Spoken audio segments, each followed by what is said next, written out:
Hello there and welcome back to the AgostinhoZinga show with your host AgostinhoZinga, and this is episode number 693. That's 693 of the AgostinhoZinga show with your host AgostinhoZinga, and I hope you are doing well wherever this live stream may find you. I hope you are doing swimmingly. I really do. For those of you who are watching this live stream live via the power of YouTube, please be aware that there will be a random show coming up right after this. So if you're looking to tune into the latest of all the comedy news and all that good stuff, then please come back after this show is finished. Probably be out in about 2 hours or an hour and a half or so, and we'll do a little random show for those of you that are locking in and tuning in for random show, because there's a few stuff we need to kind of cover. But for today, it's going to be mostly the kind of stuff I cover on the AgostinhoZinga show, which is usually cultural commentary stuff concerning nightlife, concerning fashion, and all that good stuff that I like to talk about. So if you want to see the random show stuff, then please come back within an hour or two and we shall do that. But for now, we're going to stick with the AgostinhoZinga show. So big up everybody tuning in live. I do appreciate you. For those of you who are tuning in via the podcast app, please make sure if you are enjoying what you hear that you tell a friend to tell a friend. That will be greatly appreciated. How have I been over the last few weeks or so? Pretty good. I'm not gonna lie, pretty bloody good. Not really been much on the social evenings and occurrences out, to be honest. For the most part, I've just been really lazy. I had some tickets to go and see Daria Kolsova and her flipping husband, what's his name, Etap Kyle, playing in E1 over the weekend, but I completely forgot about it. This has been one of my usual sort of missteps when it comes to buying tickets for flipping dance music sort of situations and whatnot. For some reason I'll buy them and I just kind of, forget I have them, and then the event happens. I am kind of scratching my balls at home, wondering and trying to think of things to do when I already have tickets and stuff, but I've forgotten to go to it. So that's been a bit of a bummer. But to be honest, because I didn't make much of an effort to try and check things out, most likely, it probably wasn't something I was eagerly looking forward to either. So I haven't really missed out on too much in that regard. This weekend's been pretty busy, I think, on the kind of going out front. Here in the UK, we've had flipping Junction 2 Festival and a few other parties. Over in Europe, especially in Berlin, it's been Berlin Pride. So there's been a lot of kind of street festivals and floats and stuff, and people parading around the streets, flying their flipping LGBTQ plus flags all over the place. That's been pretty cool to watch from the outside in on Instagram and whatnot. But nothing really has been kind of jumping out at me. If anything, we've got a couple of good events happening, I think, this weekend actually in London, which look pretty interesting, such like Body Movements Festival, which I'll probably talk about later, and a few other bits and bobs I want to go and see. There's like a hair and sauna after party happening as well over the weekend. So a few things on the fucking docket, but again, I just haven't had the urge to really get out there as I probably should have beforehand. But replace the urge to get out there with having to run. I fixed my bike over the weekend. That's been pretty decent. I had to go buy some new straps and some new grips and a new flipping little cover for my seat, because I like to have the little gel seat so it can kind of gently massage my massive derriere. So that's been pretty decent to kind of get fitted out over the weekend, and for the most part catch up on a few shows that I've also been watching. So not too much on the going out front, but that will probably change next week. One thing I have been pretty interested in watching from the outside in, as just like a eager spectator, has been some of the backlash that old Doja Cat's been getting online, which has been really surprising to see it kind of play out the way it's been playing out. I don't really understand why she seems to have such what would you call it? Such an antagonistic, is that the word? Antagonistic flipping relationship with her fans. I know some people like to do that. Some artists like to have a little bit of a friendly back and forth with their fans where it's not super serious, but you kind of always take the piss out of them. The kind of one that jumps out to me first of all will probably be what's his face? Will probably be Tyler the Creator. When he kind of first came about, they kind of had a little bit of a fraught relationship with their fans where it wasn't always kisses and rainbows and shit, and sometimes they'd get really annoyed, but most of the time it was kind of used as a ploy to kind of feign feign a little bit of flipping, a little bit of friction between you and your fan base and make it seem as if it's all fraught when really and truly deep down you love and appreciate them. But for some reason, I get the feeling from Doja Cat, she doesn't really feel the same way. And from what I can see, most of it kind of stems from the negative reaction she's been getting because of her alleged boyfriend that she's going out with.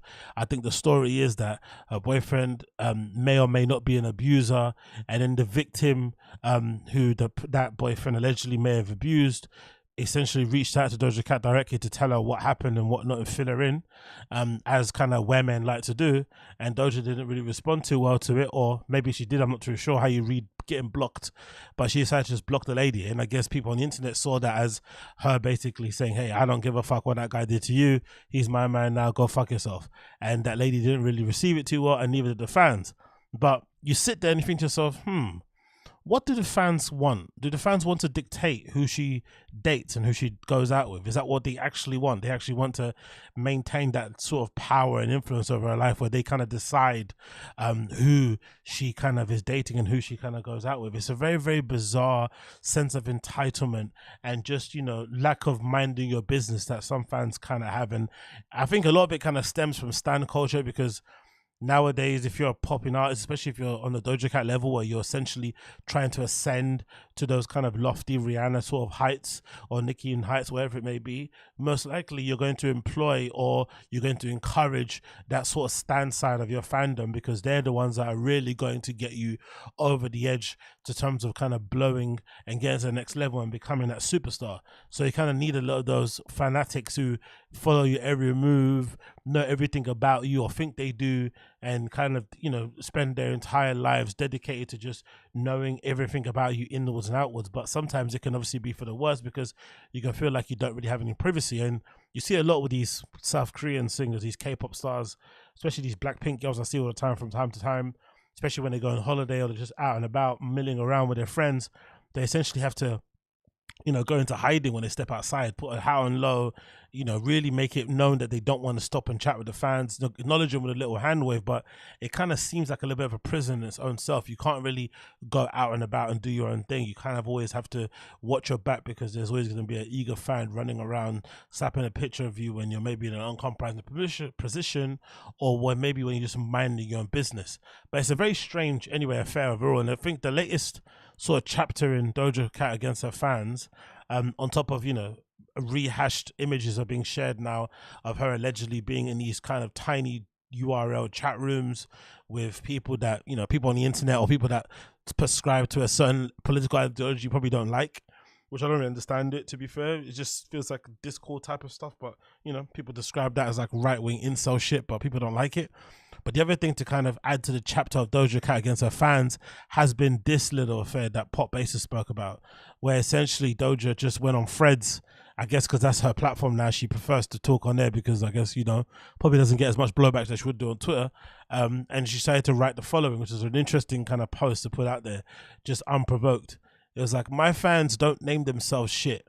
If you call yourselves a kitten or a fucking kittenz, that means you need to get off your fucking phone, get a job, and help your parents with the house. Don't get me wrong, the sentiment is pretty good, but the fucking level of aggression that she's coming out with her fans for deciding to call themselves something cute, which most fans do, right? They have a name for themselves as a collective of a fan, to name their collective fan base, or maybe the artists themselves gives them this sort of name. The easy example you can think of was Monsters with flipping, Lady Gaga and shit. But I guess Doja isn't a fan of this, and maybe because it's come off the back of the internet for the last 2 days trying to cancel her because she's allegedly got a boyfriend that may be an abuser, and then the pictures of her coming out being in these tiny chat rooms. There's something definitely going on with her, but I would like to know what the deal was. I wonder if it's just one of those things where, I've kind of spoken about it sometimes as well on a pod before. There is this lack of understanding or appreciation of what must happen. Imagine if you're like incredibly talented at what you do, but you just don't like what you do. Like, imagine you got a God-given gift of singing, of being able to put records together, of dancing or rapping, but you generally don't enjoy doing it. You hate every aspect of being a celebrity. You hate every aspect of fucking performing, but it just happens to be the one thing that you excel out easily. You can write songs in your sleep. You can perform, sold out shows and amazing choreography, with your, going with your hind ties behind your back, but you don't actually enjoy it. You don't actually enjoy the fucking life that it kind of brings you. And there must be a weird prison to be in, because I've got a feeling that might be part of it. Or this might stem from the, quite obvious self-hatred that she a little bit has, which she kind of, it comes out in certain bits of her blackness, which I think some people have spoken about. I haven't really seen it myself, but I've seen some fans say that there is some evidence out there of her basically saying that she's a bit of a self-hating black person because she doesn't really have a good relationship with her dad, I think, who may be black, and the mum is white. So let me kind of play into it. But I've just generally kind of my kind of hard time of getting on the flipping Doja Cat train just been because I guess I'm unfortunately one of those people who kind of takes everybody as a package. I find it hard to separate the person from the art at all times. So when I look at Doja Cat, I just look at somebody and I think to myself, you just come across very unpleasant, which I'm probably sure she's not, but she just comes across very unlikable. So it's difficult to kind of get into her and root for her, because unfortunately I feel like nowadays artistry, especially when it comes to music, is intrinsically tied to your likability. Like, it's just one of those things. Unless you come into the game not wanting anybody to kind of get to know who you are as a person, and not using your personality as a sort of thing, like maybe like a Kendrick Lamar does, right? Where he just kind of, uses his art and his music to kind of tell stories, but he's not exactly trying to be Mr. Charismatic. That's probably different. But I feel like most artists out there have to kind of, work both things at the same time. They have to probably have a popping personality and kind of focus on the music in order for it to kind of blow up. And I feel like, for whatever reason, it's probably not her fault, but Doja just comes across as somebody who, I don't know, I just probably wouldn't like or get along with in the slightest. And it may have to do with the whole self-hating black thing. It may have to do with the whole only dating white dudes thing, which I find very, very odd. For whatever reason, I know it's a preference. Everyone's got their preference, but I find just like, specifically only being into very, very, very Caucasian looking men who usually look like shit. I just find it very strange. And then just in general, just with this weird relationship she seems to have with her fans, where she seems to really, really despise them in all its facets, is really bizarre, because I always get the feeling that she's, meant to be. She's kind of destined for great things. She's sort of destined to be the kind of heir to the throne when it comes to, people like a Nicki, people like a Rihanna. She's obviously the only logical choice, I feel like, out of that whole cohort of girls, because she's really talented. She's got great range. She can rap. She can sing. Choreography is on point. Creative direction is great. Good style. Looks amazing. Like, everything kind of ticks the boxes, but there's just something missing. And most of it has to do with her kind of, I think, in my personal opinion, just personality, that she comes across a little bit icky, you know what I mean? Someone that you probably wouldn't like. And in some respects, like, she kind of gives me a lot of like Azalea Banks energy, similar to that sort of stuff. Like, Azalea Banks is the same, right? Incredibly talented, incredibly amazing at putting songs together, clearly an artist with a capital A, but as a human being, not a lot of people out there are really rooting for Azalea Banks, to win. And I think that this is starting to happen to, Doja. Maybe she wants this. Maybe she actually wants this. Maybe she's purposely doing this to sort of rid herself of the fan base that she doesn't like, in the same way that DJ sometimes. I remember this one DJ guy that I used to know, I feel like it was just an excuse to just cover up because he was a shit DJ. But he used to always say that he enjoyed clearing the dance floor. And the idea behind it was that, imagine you're in a sort of like party, they're playing fucking break beats, drum and bass, jungle, bass music, house music, whatever. He would just come in and just play a fucking jazz record for 9 minutes, right? Like, after the other guy before him played or something. Imagine you're coming on after fucking one man or something, and then you just play fucking a jazz tune for like 9 minutes, or a country record for 4 minutes, and you effectively kill the mood and kill the dance floor. But he used to purposely like doing that because he wanted to, quote unquote, reset the room. And maybe that's what she's doing. Maybe she wants to reset her fan base so that she has a particular fan base that kind of knows how to behave, knows what she likes, doesn't like, and they can kind of go along with that way. She just have to keep, explaining herself. I feel like she doesn't have fans that really get what she's on about. I'm not really too sure. Either way, it's been fascinating to watch from afar, and I'm eager to see how this plays out, because I have a feeling, more likely than not, it won't end well, because I feel like, whenever artists feel as if they're irreplaceable and they're the special ones, usually the fan bases decide to remind them who's really in charge, and it goes another way. Because I think most of these guys, unfortunately, because I think if I was her, what I would do is just focus on the art, if it was me. Like, but then again, I think, you know, a lot of these people for some reason have a very, you know, they don't really have great self-awareness for some reason. I'm not really too sure why it is, but I feel like if I was a Doja, I would be very aware of how unlikable I am just as a human being because of my love interest, because of my attitude, because of how I speak, how I act, walk, talk, whatever, how I troll, whatever it may be. I would understand that some people just won't like certain things about me. And what I would do is that I would just focus on the art. I would just focus on putting out good music. I'd focus on making amazing videos, putting on amazing live shows, and just keep it trucking. That's what I would personally do. But a lot of these guys and girls, they whine and complain about certain fan interaction and whatnot, but they want everything. They want to be left alone, but they want all the accolades. Then they want all the understanding. Then they want not to be judged. It's like a fucking weird game that they all play. So I feel like in the end, this might end up biting her in the foot. But let's wait and see how this plays out. But Doja is definitely not feeling the fans calling themselves kittens, and she's not feeling her fans in general being fans, which is fucking weird. Moving on from that one, I've also been watching Hijack.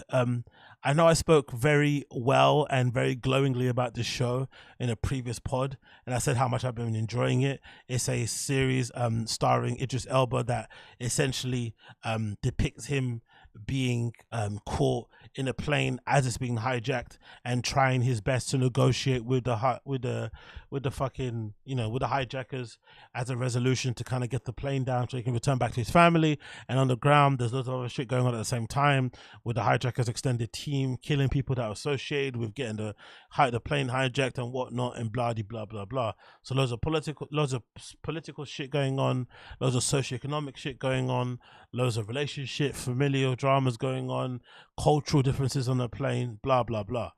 It started off pretty well, but now that I just watched episode 5, I have to say it's kind of shit. It's kind of shit. It's kind of feeling like a cash grab. I don't blame Idris. You know, he's a stellar fucking actor. He still comes out of this pretty decently, personally. I feel like he does that same Luther face in this, that, you know, the entire time. I feel like there's not much change in his facial expressions or his demeanor, which is a bit strange. But I still feels like he carries the entire show. But it's pretty empty. It's pretty pointless, and I feel like it's one of those shows, once the plane lands, similar to like Prison Break, once everyone kind of escapes from prison, there's no real need for that show to exist, right? That's why that first season was so goated, seeing this seemingly regular dude be in prison, having to put all the tattoos on his body to have the map and shit, the whole conflict of being in prison and the politics inside there, blah blah blah blah, all the close shaves. But once you finally get out and you break out of prison, once the fucking hijacked plane finally lands, the premise of the entire show goes away.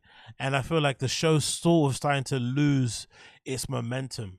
And for me, I feel like a lot of this may be in part due to how shows are sold.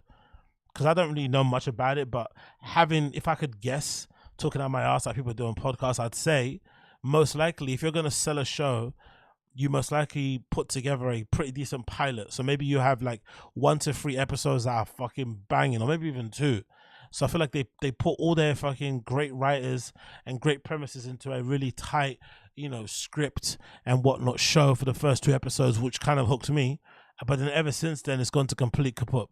That's what I feel happens. And this is why I think, to me, why the whole writer's strike or the Actors Hollywood strike is kind of pointless, because if anything, you're not going to get the regular fan, no, the regular kind of civilian consumer like myself to give a fuck, because I think we can all notice, no matter what type of shows that we like to watch, whether it's reality TV shows, whether it's cop dramas like I do, thrillers, horror stuff, we can all admit, whatever our flavor of content is, the writing is terrible and everything. The quality has kind of gone down, right? It's kind of gone horribly down. I could even look at it as, this is a horrible example, but that show I used to love watching, fucking Bar Rescue. Bar Rescue was pretty decent when it first started out, but now it's really unwatchable. And I feel like a lot of it has to do with the fact that writing and the people that put shows together just aren't as good as they once were. Maybe you're not incentivized to create really good shows on whatever level it is. I don't know what it is, but there's definitely something to be said for these shows essentially honeydicking you and making you feel like you're gonna fucking watch a really banger of a show. You start watching it and then you realize, oh, this is fucking terrible. You know, it kind of got me in there. It kind of pulled me in, but nothing is really going on. And it kind of feels like as soon as this plane lands, wherever it does end up landing, this show kind of is going to run out of steam and we're not going to be carrying anymore. Because I don't know, I'm not really invested in the characters. I think there's even a scene, maybe I'm mistaken, maybe I was glancing at my phone when it happened, but I'm pretty sure that there's a scene in one of the episodes, spoiler alert here, maybe episode 3 or 4, where one of the passengers in the plane gets killed. And you don't actually see who the person is. You don't see it happening, and you don't see who it is, which is weird and bizarre. So there's some things that they kind of let you, figure out in your own imagination. Then when a whole entire family gets murked in I think in the Middle Eastern country somewhere, you see that happening. But for some reason, they don't show you who actually died on the plane. You just see their fucking feet or their Birkenstocks. So I guess you got to work out yourself. But it's really strange. It's a very strange series. It's sort of really losing a bit of the steam for me. I'm starting to lose interest. But as per usual with these motherfuckers, what they do is that they hook you in, and they know that most people are like myself, where if you're already 3 episodes in, it's really hard to kind of just bail. I might bail after 1 or 2, but I'm not going to bail after 4 and 5. So because I'm already here, I'm going to just, see until the end and waste more of my time. But most likely I won't be back for season 2, if there is a season 2. If this gets a season 2, I'll be shocked. No, I won't be shocked actually. Let me take that back. I won't be shocked to get season 2 because it's fairly easy viewing. The premise doesn't require much brain power to kind of figure out what's going on. It's got obviously Idris, who's obviously super popular, and he's gonna obviously get people to flock to it. And over time, you can maybe insert some other celebrity, guest in there to kind of pop it up a little bit. But overall, it's a fairly crappy show. I'm not gonna lie, fairly crappy show. And I'm kind of upset that I'm already in and I can't get out. So Hijack, I don't know, man. After episode 5, I'm a little bit miffed by it. I'm not gonna lie, a little bit miffed by it. And I wish that I could have maybe taken a pause, let it breathe a little bit, and then maybe tried it out, after 5. Because I might do that going forward with shows. Instead of watching it straight away when they come out, give it some time, give it a couple episodes, and then come back later to see what the deal is. But I kind of jumped the gun, and now I'm kind of paying the price. So it kind of is my fault, I guess. Big up everybody in the chat here hanging in. Big up Coiler there in the chat. I see you, brother. What's good? So I love her music, I can't lie. What people saying here? Line dancing and Charlie the Phoenix. Coiler saying they love John Tapper as well. Yeah, John Tapper was awesome, man. That show, honestly, Bar Rescue was... I don't know, maybe because at the time I was watching it, because I think I was, in my sort of fantasy era of thinking I went to have my own bar, which I still do, probably have a club and shit. But I guess that kind of drew my interest around then. But there was something about those early, Kitchen Nightmares, what's the other Gordon Ramsay show where he goes and improves his restaurants, that sort of shit. And then, Bar Rescue, that were really good TV, gripping shit. You never went to miss episode. But for nowadays, when I try and watch Bar Rescue, I'm like, this show wasn't what it once was. But hey, maybe I'm in the wrong. Moving on. Another show I've been watching is Foundation. Foundation season 2 has just popped off. We're about 2 episodes in so far, and I'm really enjoying it. Now, I haven't read the books just yet. I've been just watching the show. I've got probably too many on my list now that I still haven't even read from the past few months that I've flipping purchased. I haven't really properly watched it anytime soon. But I have really enjoyed, really enjoyed watching Foundation, more so because from what I've been able to tell online from the fans that are clocked in and have read the books, it does stick pretty closely to the source material with some nice little television tweaks here and there, because I think we all saw with Game of Thrones that you couldn't exactly do a like-for-like translation with Game of Thrones with certain scenes. You kind of had to use a bit of creative license to make those things work, and I think they've done a good job so far from what I read online of doing the same thing in Foundation. And the one thing I love about Foundation, because it sticks closer to source material, it doesn't try to, how do you say, it doesn't try to insult your intelligence, if that makes sense. It just basically tells the story of Foundation, and you kind of just have to figure out along the way.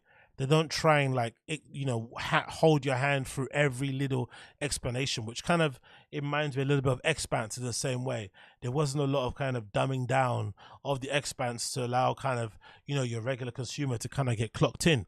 If you're a sci-fi fan in general, you'll love that sort of shit because it allows you the opportunity to get a little bit nerdy like I do with all sci-fi and kind of start digging deep and, reading certain PDFs and stuff, checking out YouTube channels, going on subreddits and shit. I love that stuff because, sci-fi for me is definitely one of my favorite genres, maybe just second only to thrillers. But I'm enjoying that side of things where you can tell when the writing in the source material is being kind of respected and being kind of used, then most likely you don't need to do all the other fluff and bits and bobs that other TV shows do, and they sort of like just decide to figure out along their own way. So I've really been enjoying that. So I really recommend you check out Foundation if you are looking for something to maybe replace your Expanse itch.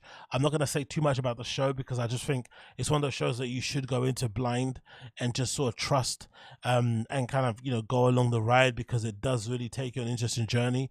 It kind of reminds me of the first time I started to get into Dune and watching Dune and reading the books and shit and not really know much about the world of Dune, and then suddenly you just kind of get sucked into that universe and it kind of transports you into this whole different place.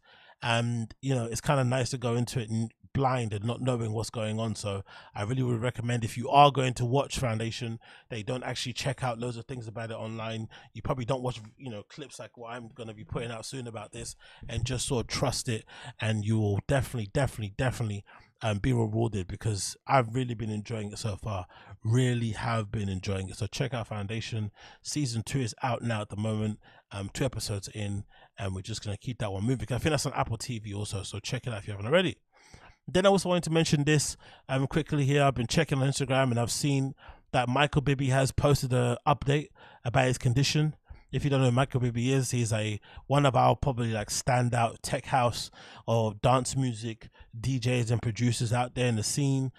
He's got his own label as well called Solid Grooves that he puts out music in and does parties for, and generally just a bit of a beast when it comes to pushing the sound of tech house and everything else in between across the wider worlds. And I guess sometime a few months ago, he did update everybody and basically said that he's been suffering from a rare form of cancer that he's been getting treatment for, and everybody in dance music scene sort of like gathered around and gave him a little support and encouragement. But from how he described it, it did sound like something that was pretty severe, in that it was spreading across his spine and whatnot. And we know from previous accounts of people who have suffered the same sort of ailment or the same disease, we know that sometimes when those things are sort of spreading across your spine and maybe vital organs, it can be really hard for you to kind of come back on the other side. But of course, people have been keeping him in their prayers and sending him good thoughts. So it has been pretty good to see him update everybody on Instagram and let it be known that he is actually getting on the mend, and little by little responding pretty well to the treatment. This is obviously the original post that he posted about himself and his condition, some updates in the hospital, and the latest update has been this one here as he's laying down on the lawn chair outside, probably after a few bouts of chemo with a glass of water. And he says, after 10 weeks in hospital bed, I've been released for a short break as my treatment is continuing to go well. Thank you for all the love.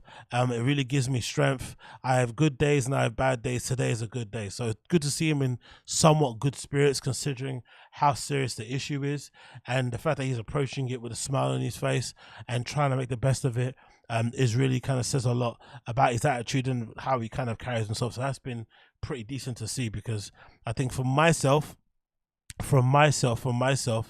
it's been flipping nice to see that, because I don't know, man, it kind of caught me off guard when I heard the news in the first place, because I'm a fan of his and I've been kind of oogling his sort of career from the sidelines and seeing how he's been progressing from afar, and seeing how his career has gone from just like being somebody that was essentially streaming in his home to suddenly being one of the biggest sort of DJs and most in-demand people around the world, and to suddenly have that cut short just when you haven't even hit your peak, you're not really nowhere close to it.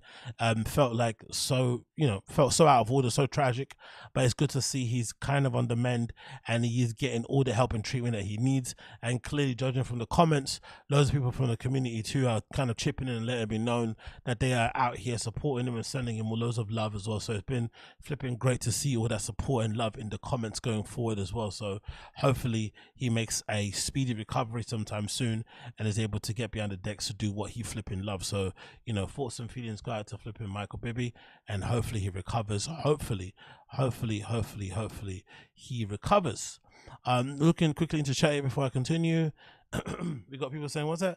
Are you still trying to get into shape again? No, mate, completely given up. I'm going to be Wings of Redemption now going forward. Shades Cow. Yeah, 100 Lucas. Shades Cow said, are you the third side of every story? I don't understand that. What's the third side of every story? I don't get what you're saying there, my friend. But if you could explain, then I could, let you know. Anyway, moving on from that one. We have this news to talk about here. Let me quickly open the window because it's getting kind of warm in here for me. Cool. So, talking.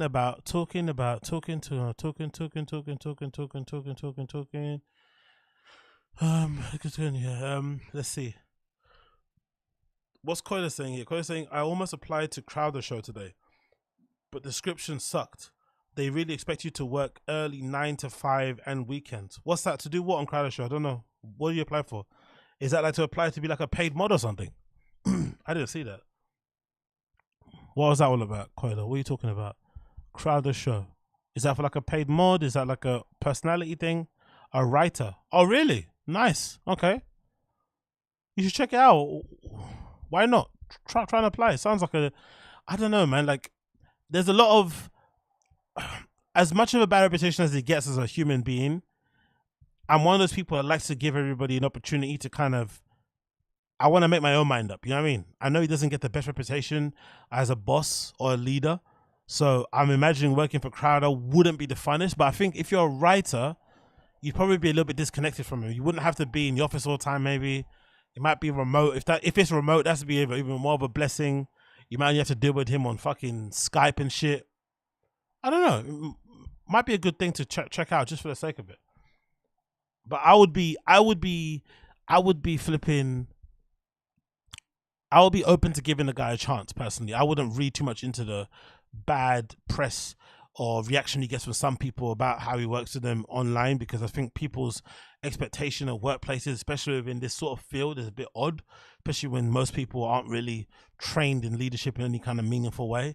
But yeah, I don't know. I'd give it a shot, Koila. I'd really give it a shot. Just see what on. Maybe you mean more so the kind of compensation isn't worth it. Like if they're gonna require you to work 9 to 5 every day plus weekends, you probably should be asking for a little bit more in terms of the whole monies and shit, because at some point in the beginning you might be able to kind of get through it through just pure drive and hustle, but there'll come a point after doing 9 to 5s Monday to Friday and then also weekends where you're going to be a little bit like, okay, cool, like now you're taking a piss, you know what I mean? So you have to keep those things in place. And I know for me, when it comes to jobs and shit, I don't want any sort of issues with that sort of stuff when it comes to money. I want to deal with that stuff ahead of time before I sign a dotted line, because I know those things, if I don't address them, they will eventually start eating away at me along the way, and that will inevitably lead to me not actually doing my work well. So if you can figure out, if that compensation package works for you, then maybe try it out, But yeah, moving on from that one. Let's see. So quickly, I want to talk about this as well. This is some really encouraging news, courtesy of TMZ, regarding Jamie Foxx, and basically him saying he broke his silence story regarding his medical emergency that a lot of people have been speculating about, and essentially gave everybody an update on his condition. And I'm going to play the clip for you now of Jamie Foxx thanking the fans for their love and support, and briefly explaining what kind of happened and why he's been so silent. I've got to switch to audio, of course, because I didn't do it before. Genius. First of all, I want to say thank you to everybody that's prayed, man, and sent me messages. I cannot even begin to tell you how far it took me and how it brought me back. I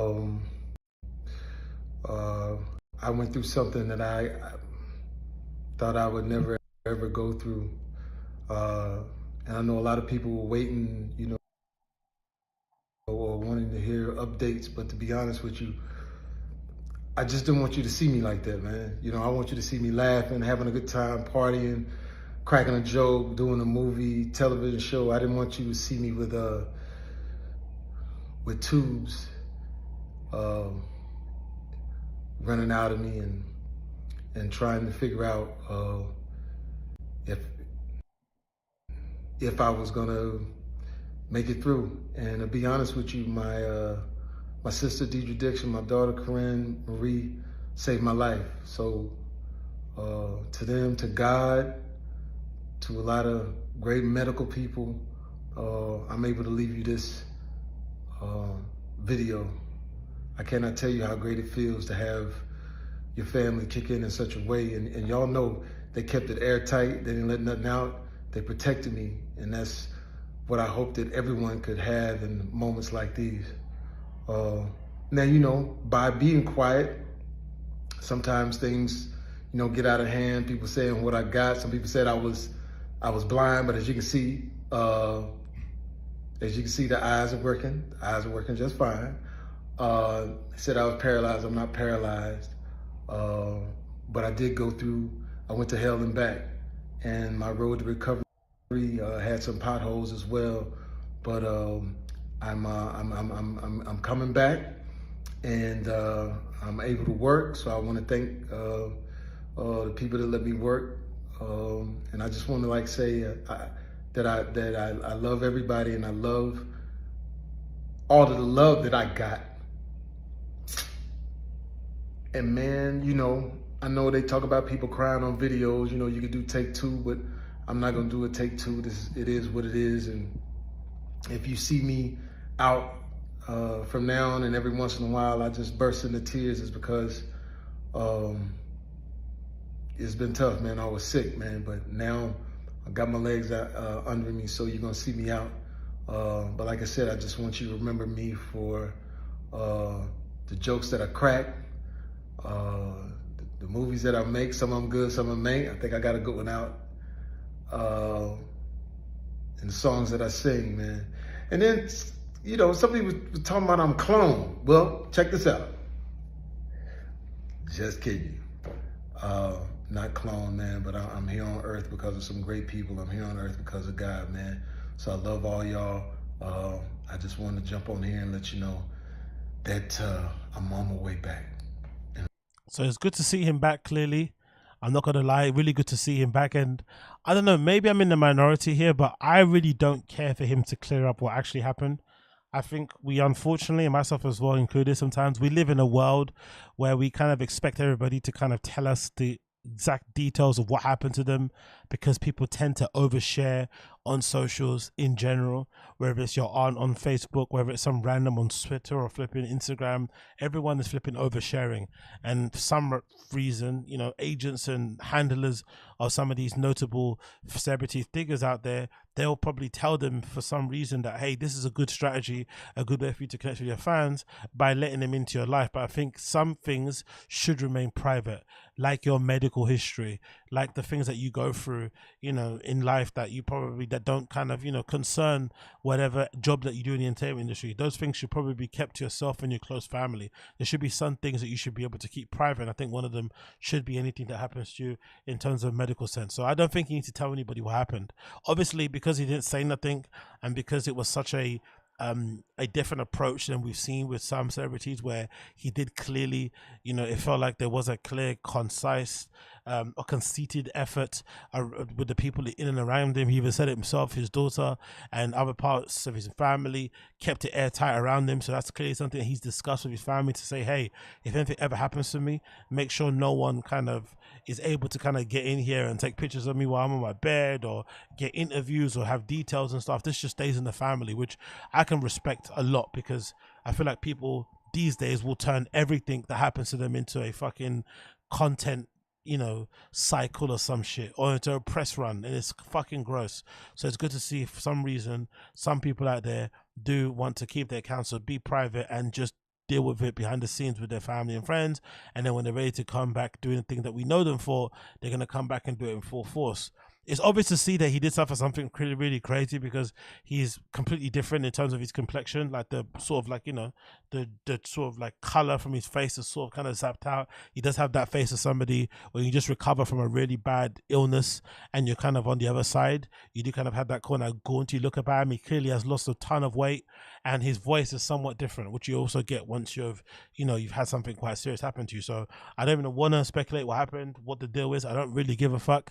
I'm a big fan fan of Jamie Foxx. I think he is really one of the last remaining, if only Renaissance man out there, truly, in terms of all the talents that he has, from acting, singing, dancing, you know, whatever else it does, rapping in between. He's absolutely amazing, being funny on stage. So it's good to have him back, able to be out there doing what he's kind of been, you know, blessed and given his talents for, to kind of display for the world. And that's kind of all you really want from him in that respect. So it's good to see Jamie Foxx back, and hopefully he takes his recovery seriously. He takes it slow, and whenever there is a time for him to come back and work, which he clearly wants to, because he was mentioning working, clearly he didn't want to be in hospital bed feeling useless and not feeling like he can be contributing or helping out wherever it may be.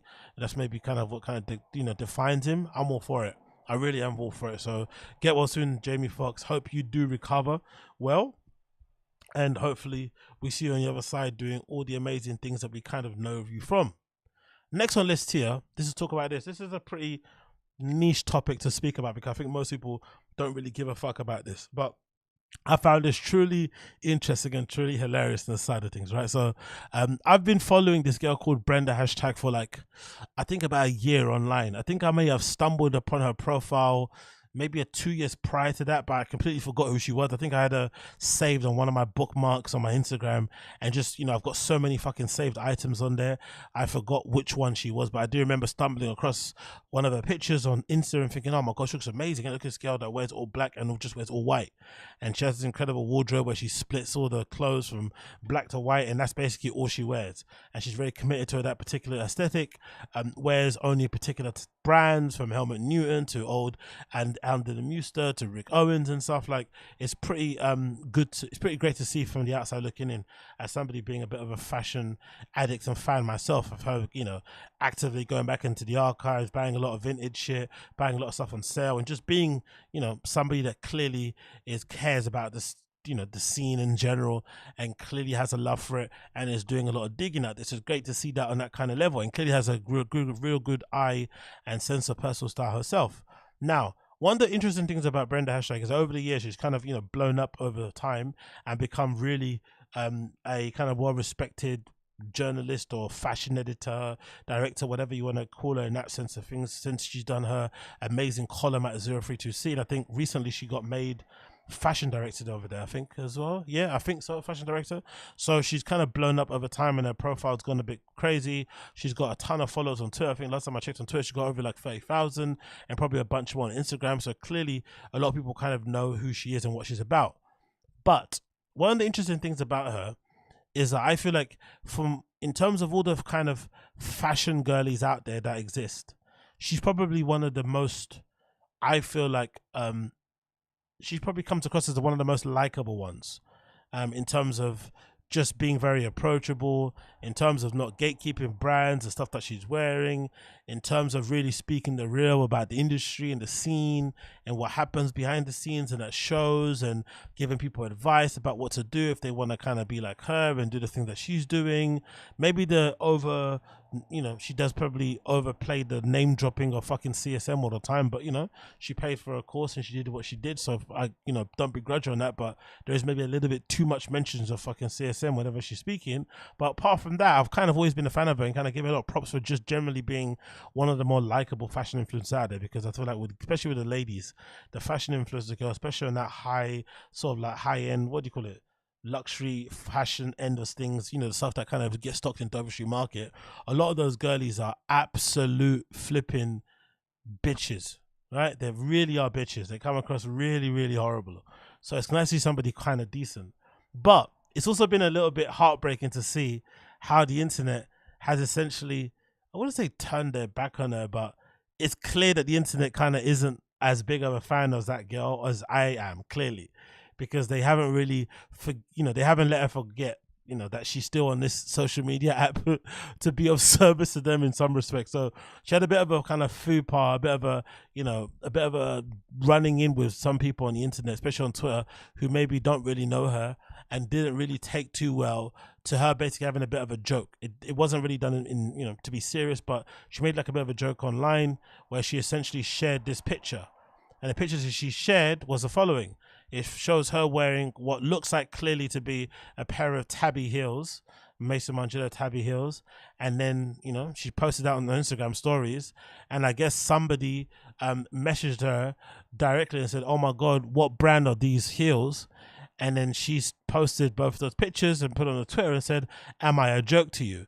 Now, the reason why this is funny is because if you follow her, you'd know that she's very, she kind of makes it's a running part of her joke, of her humor, of like everybody asking her about tabbies and shit, because she's well known of wearing Mason Margiela tabbies. So when somebody that follows her on social media, especially on Instagram, asks her a question about shoes that clearly look like tabbies, genuinely, she kind of feels a little bit like, hey, you should know this because I'm the fucking tabby girl. So this is kind of a little bit of a 4D joke, right? In a weird way.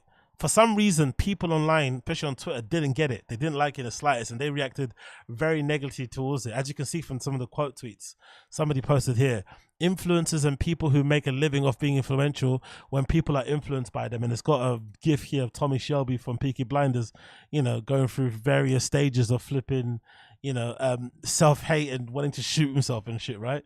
And you've got another post here, another girl saying, it's interesting to see how this Margiela crowd both wants to maintain its reputation of exclusivity while also being totally shocked when somebody doesn't know what it is. So, again, I feel like it's a little bit of an unfair, characterization of her, because, again, considering the amount of fashion girlies that I kind of follow and kind of watch from afar online, it's safe to say that this Brenda hashtag is probably one of the decent ones. She has her parts that are a bit insufferable, which I think all social media influencers have, because I think it's part of the job. You have to kind of be a little bit obnoxious and insufferable online to kind of be successful. But I feel like by and large, if you follow her content long enough, you would know most of her boots are going to be from Andy. Most of her pants that look crazy might be from Rick. Most of the shoes with a split toe are going to be Tabby's, Margiela's. Like, you should kind of have an idea on what it's about, right? But for some reason, people, on Twitter side of things, did not like it in the slightest. Another one, there's a gif here of someone wearing a pair of Rick Owens. I don't know what other one picture. Someone else says here, you can hate the shoes, but please just not. She's not a gatekeeper. This tweet was just left its intended audience, which it definitely did. And it's got a post here clearly showing a picture. Sorry, a collage of her images from, earlier in the month, which basically show her kind of detailing all the shoes of the items she's wearing. So she's clearly not afraid to literally mark even the date of the item she's wearing. Like, this is a Chanel Cruise 2003 top. So she's not someone that kind of gatekeeps brands. But for some reason, her message left the intended kind of audience and people went crazy. And another one here just answered the damn question. Someone playing a gif of that Spanish dude slapping the journalist on the fucking red carpet. Another one here, I don't know what's supposed to mean, but those are just hideous. And in general, right, I would say this when it comes to people online gatekeeping brands. If you're a fan of fashion and you like to wear cool shit, trendy shit, whatever it may be, hot shit out there, and you don't have the Google app on your smartphone, you are losing out. You need to download that, because if you download that Google app, what it does, on the search engine bit, you can press the camera and you can essentially take a picture of something and it can reverse image search it for you online, or you can literally save the image, upload that onto the search bar, and it will search that image for you also. So it can literally search an image and tell you what you're looking at. So if somebody's gatekeeping a brand and don't want to tell you what it is, you can essentially take a picture of their fit, crop the jeans, the pants, the jacket, the hat, whatever it may be. And if it is readily available online and it's easily to kind of be detected, whatever they do through the AI and whatnot, how it kind of runs, you can usually find it. So the era of gatekeeping stuff is fairly over, unless somebody drapes something in a particular way, lays in a particular way, you can't really see what it looks like. It's very hard to kind of keep things to yourself for the most part. So if you are looking for stuff, you don't really need to ask anybody. Just download the Google app, search for it via image, or take a picture for it, and it's going to work. Another one says here, gatekeeping is cringe and the shoes are fucking ugly. Who wants to watch easy dance practice with me? Lols.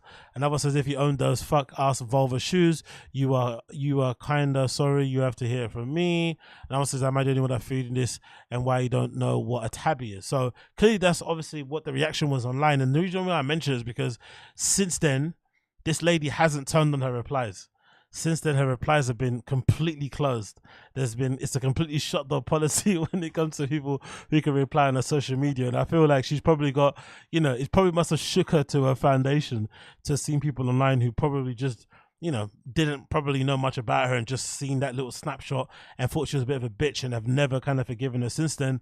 And I guess she just, you know, isn't very able to handle that level of negativity coming her way. So she just turned out to reply. So now if you scroll through her Twitter, you will see here that no one can reply. When it kind of gets grayed out, you can see most likely she turned off her replies, and unless I guess you follow her or you're in a circle, you won't be able to reply to a comment. So it's basically just turned into a one-way stream of content creation, and no real kind of conversations or back and forth goes on, or funny commentary or love or anything in the comments, unless you want to obviously quote retweet. You can give her a bit of love in that way, but in terms of leaving a reply on her content, Brenda Hashtag has let it be known that her flipping Twitter side of things is definitely shut for business. She wants nothing from you guys. Leave me the fuck alone, which I can definitely understand, but it kind of is what it is. So that's been kind of funny to watch on my little side of the internet, to see how sometimes, you know, the message that you put out there can maybe hit an unintended audience, and they can sometimes give you one look on socials and think, you know what, we don't like you, you seem like a bit of a bitch, and they're just gonna ride until then, when really, like I said, out of all the fashion girlies out there, she's probably one of the more reasonable ones. But you know, you can only make a first impression once. You can only make a first impression once. Moving on from that one, moving on. So what we've got here, actually, you know what, I need to turn some of this down because my fingers are going crazy. It's saying to you I've got drop frames everywhere. So let me get rid of some of these flipping windows as per usual. I've always got too many flipping windows open, so let me get rid of some of these things. Bear with me a second here. Let's put this down there. Let's get rid of this. And that's it, right? I have nothing else loaded. Oh yeah, is that it, right? I think that might be it. Okay, yeah, I think that might be it. Cool. Good to see. Because I'm getting too many dropped windows right here. So let's just put this back up again and let's continue on. So next thing to talk about here quickly will be this particular post that I did see on the Tyler updated Instagram account, which I thought was absolutely hilarious, because if anything, this is a clarification for any of you guys out there who are fans of Tyler, fans of Rocky, and you maybe hear them mention some things in their raps where they're sort of like subbing somebody, you're not really too sure who it is, and it always sometimes feel like it's somebody within their little scene, within a little clique, something maybe closely associated with them.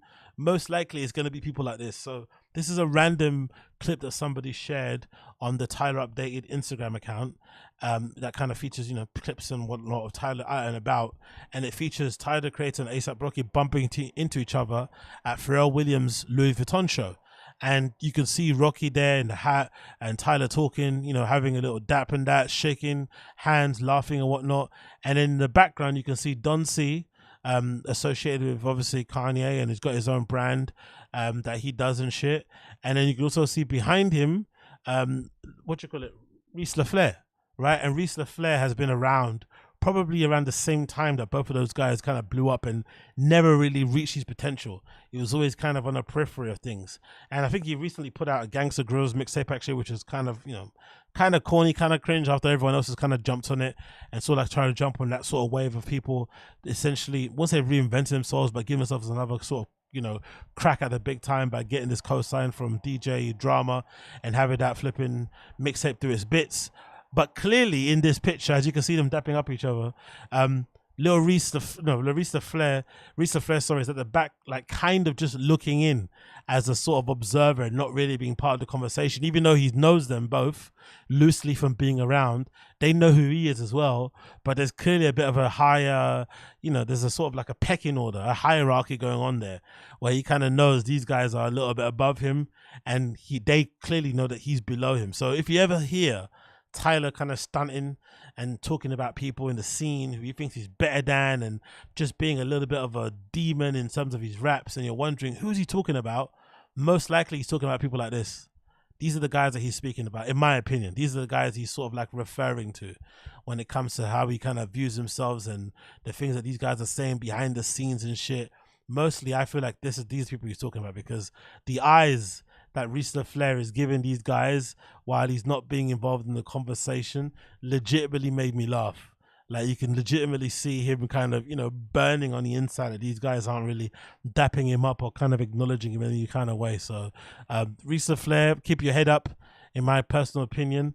I think it kind of is unfortunately part of the game. Not everybody can be Tyler, not everyone can be A$AP Rocky. You kind of have to play a position and sort of just do what you do right in that respect. But it can feel a little bit strange when you feel like you've been about just as long as these guys. If I'm not mistaken, I think Reese actually skates also. He's actually a legitimately good skater too. So you probably feel like you're way more, legit and authentic than these dudes because you can actually skate. You've been wearing these brands maybe longer, whatever it may be. You kind of feel like you're kind of that guy, but maybe the industry or the scene just hasn't, respected you the way that you probably feel you needed to. But I just feel like, you just have to play a position and just kind of do what you have to do with the kind of stardom you kind of been given. And the fact that you're invited to the show anyway should be good enough. The fact that you're still highly regarded enough to be in attendance at this monumental cultural sort of event should be enough of a sign of how much value you kind of have in the industry and scene at large, that people are still kind of viewing you in that way. I know probably for some people isn't enough, because we all want everything, right? We all fucking want it all. But I feel like if you're Reese LaFlare in this kind of game of, of things, you kind of have to be thankful that people still give a fuck about you enough to kind of invite you to these things in the first place, because maybe in other walks of life it wouldn't be the case. But yeah, Reese LaFlare there did not look too infused to be in amongst these guys, not getting a dap up, kind of being on the outside looking like a fan. But all in all, you're still out there. You're in there. You're not on the flipping sidelines like I am, talking through a webcam, chatting shit. At least you're actually in there in attendance with these guys rubbing shoulders. That's all I can say on that one. Moving on from this, we've got a little quick update here, courtesy of a clip, courtesy of the podcast Throwing Fits. They've actually updated everybody to let them know that Sporty and Rich are due to open his new store in Soho. It might actually be open already, which I find to be absolutely crazy, to be honest. But if anything, this Sporty and Rich store opening actually is kind of goes on to solidify my modus operandi, my MO, my POV, my mindset, that stuff like imposter syndrome and whatnot doesn't exist, or you shouldn't believe in it.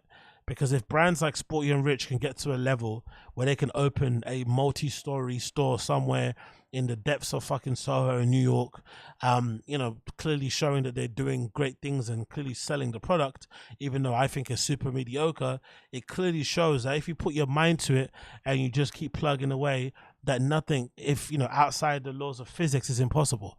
Really and truly, if you think about it, nothing is impossible. So that's why I don't kind of buy into the idea of imposter syndrome or whatever it may be when it comes to the arts or entertainment industry, because for the most part, most of us out here that are kind of trying to make a career, make some ground in that space, are just making up as we go along anyway. So for you to feel like you need to have imposter syndrome or as a false sense of humility, it's something that some people talk about that also in that way. They kind of don't want to seem like they believe in themselves too much. So you talk about imposter syndrome, you don't really believe in it. But if you do believe in imposter syndrome, please listen to this clip and let it be known that I don't think it exists. I don't think it's real. And most likely, if you put your mind to it, you can achieve all things, because Sporty and Rich has got a fucking store in Soho, my friend. Sporty and Rich, regardless of what you think of it, Sporty and Rich is opening up a store in Soho. Crazy. Which you said is like a coronation moment. I couldn't be more blown away. She has been doing this for like 10 years now. Emily went from like influencer individual to mood board to like actual tangible products. She took girly influencer LA. She almost like basically invented that whole genre, which has now been ripped off into oblivion. Well, when people are complaining about like, oh, she just stole this graphic from like New York Health and Rap Club. What? Like, you are now showing your whole ass about like not understanding what most graphics are, streetwear, blah, blah, but like everything is referential. Everything especially is a reference to style something else. Clothing, yeah. People maybe knock mood board to brand like Pipeline, because what she's doing by like creating this entire lifestyle via a mood board and then extrapolating tangible product from that, that's what all brands do. Mood boards were not invented on Instagram. Mood boards were invented on fucking cork boards with like thumbtacks and like photos ripped out of magazines. What Emily's doing is doing this out in the public, which is like almost admirable in a way. And also you can connect to it on more levels than just like the end product, you can connect to it at the source. But so many people, I think, are so fried with their understanding or lack thereof of how this industry works, where like the Tumblr generation, when mood boarding became this thing that moved out of the back offices to like the internet, people still like understood what was happening and how brands operated. We are now so far removed, people don't realize this is what every single brand has done forever. Yes. But anyway, they speak about that for a few bits and bobs, but you know, you can't really take what they say about what's it called, Sporty Rich too seriously, because I get the feeling they're probably friends with the Emily Oberg girl. Full disclosure on my end, I did meet her once when I picked her to be part of this panel that I did when I used to work at this company. I did this like, you know, streetwear panel discussion thing. I think it was in, was it in New York or was it here? It might have been in New York. I forgot where it was exactly. But regardless, I put her, you know, Leah McSweeney and a few other people on the panel talking about streetwear. And I think might have invited Kyle from Braindead also. So I've met her once, had some brief correspondence online and shit via email. Seemed fairly pleasant, but again, you know, I'm the guy responsible for her getting a little check and shit. So people are always going to be pleasant and nice to you when you're in that position. So that was fairly decent. So I'm sure that isn't really a good kind of, you know, kind of cosign of her as a person. But one thing I've never kind of understood is just the kind of baby gloves that kind of brand gets dealt with, because at this point, if you're 10 years in, you're a legit brand, you're doing your thing, but it just feels like it's never really evolved. Sporty Rich, it's never really kind of progressed any further from when I used to see it kind of all over Tumblr, all over blogs, all over early Instagram. It never really has kind of evolved. And one of the things I sort of remember Sporty Rich being really kind of flagrant for is that they do these amazing, very aspirational lookbook pictures and stuff, right? Lifestyle images, but sometimes, or more often than not, the only thing that was actually made by Sporty Rich in the actual lookbook spread itself was like a t-shirt or like a baseball cap. But the actual interesting pieces, like a nice pair of pleated pants or whatever it may be, or just stuff that the model kind of brought along themselves, or, you know, stuff from other brands that they kind of bought and just put into the sort of shoot. So the idea behind it was essentially basically luxing up merch, luxing up very basic gear, making it look very kind of, you know, expensive and, you know, worthwhile, when actually it was just kind of standard you know, whatever, Gildan printed t-shirts, but just kind of styled to look really amazing. Now over time, clearly it's changed. Having looked at that flipping website, they're clearly starting to make their own stuff, cut and sew. There's fleeces and little bra tops and skirts and shit and whatnot, and some nice shorts and polos, but it's still incredibly mid. It's still incredibly average. And I'm just really surprised. And again, it goes to show, like I said, imposter syndrome shouldn't exist, because it clearly goes to show if you are able to craft an aesthetic or put together a taste level, if you have some sort of taste, if you have an aesthetic, if you have a kind of a point of view, a story to tell through branding, through clothing, most likely there are others out there that probably share your same sentiments, but just waiting for someone to package it in a particular way. And once you package it a particular way, they're going to be there ready and willing to sort of purchase it and buy it, because nowadays, you know, clearly through the sales and whatnot, people are clearly into it to the point where they're going to open a store in Soho, which is flipping nuts to me personally, because I feel like the brand is incredibly average. But one thing that she did really well, I think, as a personality, Emily Oberg, is she definitely sort of got herself aligned with all the right core people. She's kind of closely aligned with, and it's pally with all the right people, so that in media, online, from the real industry shakers and whatever you call them, and gatekeepers and whatnot, you're not going to hear a bad word said about them. But when it comes to sort of like, you know, regular folks like me and you and I, who are just kind of viewing this stuff from the outside in as consumers, we can say what we want, we can say we don't like this shit, but as long as you've got all the right people in the right places kind of backing up what you're doing and kind of, you know, speaking well of you and putting your position and shit, the kind of, you know, the sky's your limit really when it comes to how far you can kind of progress with this thing. But I was generally surprised when I heard they're going to open a store, because I couldn't imagine how much more of this stuff you can put out. It just feels like a bit of a boring aesthetic. It kind of felt like it died on Tumblr, but for some reason it's still surviving now. Maybe it makes actually sense why it is, because I think I've seen like a lot of those sort of like younger Gen Z fashion it girls or whatnot, like the Addison Rays and shit, and a few other people, maybe Hailey Bieber's, they sort of adopted this aesthetic now. It's kind of come full circle again. This whole what do you call it, late 90s, early 2000s athleisure sort of aesthetic with the white pop socks and the, you know, the sambas and the running sneakers and the dad hats to go to the gym and shit. This sort of like thing has kind of been adopted by a lot of these girlies who you see them kind of carrying a Starbucks cup or a green juice, you know, on the way to, you know, to jump into their Tesla or Lambo truck or shit after doing some fucking Pilates for 10 minutes. So clearly this aesthetic clearly has come back around. So congrats to her in that respect. But I just never got it. I really never got the Sporty and Rich thing. I think it looks fairly average and fairly shitty personally for me. But it's just nice to see nowadays that they are actually starting to make their own cut and sew pieces. It's not just, because before it would be like, imagine this shoot you see here with this lady wearing a sweatshirt and the shorts and whatnot. It would just be like, oh, maybe the socks are Sporty and Rich, but the whole of it is just model's own. But essentially, this whole outfit minus the shoes is Sporty and Rich, and maybe the Adidas is, you know, because she's got a partnership with them, is clearly ties in there. But it's nice to see that she's actually starting to make, you know, great looking stuff. Maybe this isn't the best angle here. This kind of stuff doesn't look like it's made the best here, the cut, or maybe this is the way the girl's kind of bending over doesn't look the greatest. But it's just great to see that she's making some cut and sew things here and there. This quarter zip fleece, again, decent, but that embroidery is a little bit tough to kind of get into. But again, if you have imposter syndrome, please look at what Sporty and Rich are doing. It feels like nothing more than a glorified merch line modeled by really attractive women with great aesthetics and great kind of creative direction. And they're now going to have an actual brick and mortar store in Soho. So for me, it goes to show that if you put your mind to it, that all things are achievable if you really put your mind to it. So big up, you know, Emily Oberg for doing that in that respect. But I don't know. I just feel like the kid gloves that it gets treated with online with some people is just bizarre to me, because I feel like if anybody else made this shit, they'd be on their neck. Like, people say a lot of shit about Jound, but I feel like there's a lot more taste, there's a lot more design, there's a lot more talent, artistic creation, whatever it may be, that goes into making Jound clothing than goes into Sporty and Rich. Personally, for me, way more goes into it. I'd be a lot more happier to spend, you know, $200 plus on a fucking Jound sweatsuit that has Jound written on the fucking, you know, chest, you know, in really small fucking font and with a really kind of heavy fabric, cotton, whatever it may be, than I would be to spend the same amount on fucking Sporty and Rich stuff. I just feel like it's a little bit vapid and a little bit, you know, whatever it may be. But clearly, I'm in the minority because this stuff is clearly selling enough for them to open a store up. So what do I bloody know in here? The prices are fairly decent, a lot decent than I expect them to be.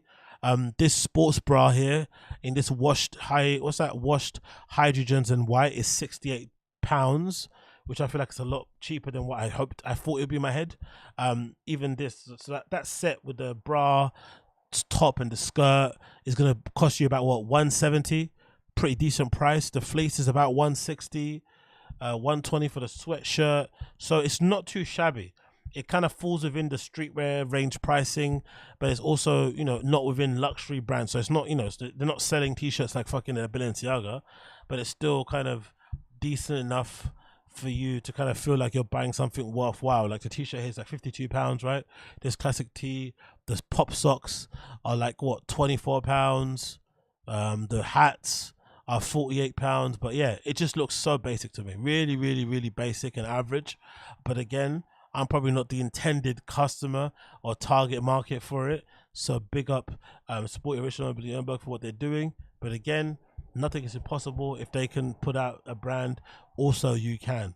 So get sketching, get designing, and get printing those flipping designs. Moving on from that, a quick way to check across to Vogue.com to see Phil O's best street style post those photos, from Paris menswear shows. I haven't really been checking a lot of the Paris menswear shows. I've actually got a few shows I want to quickly review on here whilst we continue, but I want to quickly see what the temperature was saying for some of the movers and shakers out there in fucking Paris that were flipping, hanging out and having a good time. The lead image here, you got the two guys obviously from Brick Owens. You got the guy here from Balmain. I forgot his name, don't mistaken me.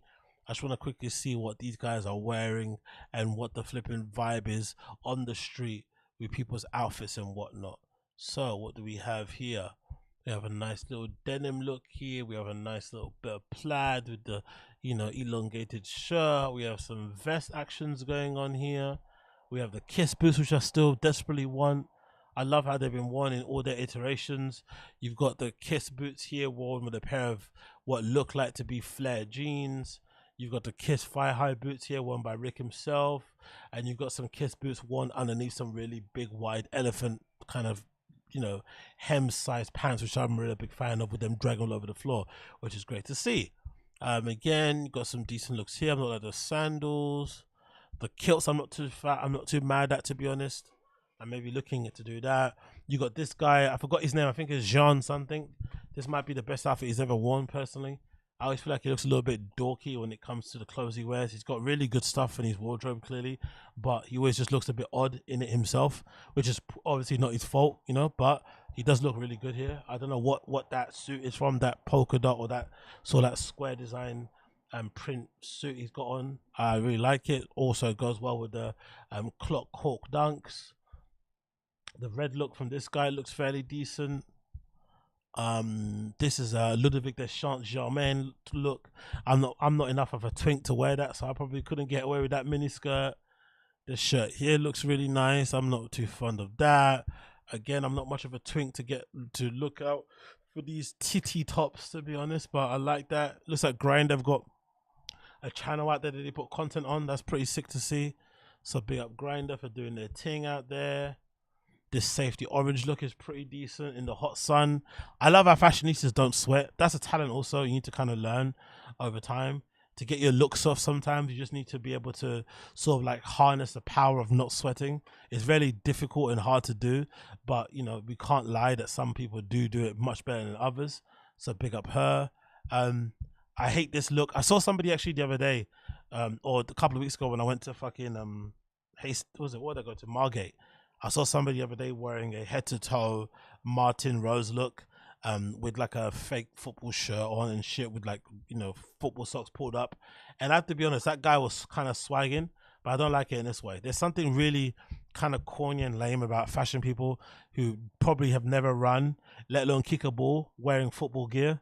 But this is sort of designer look.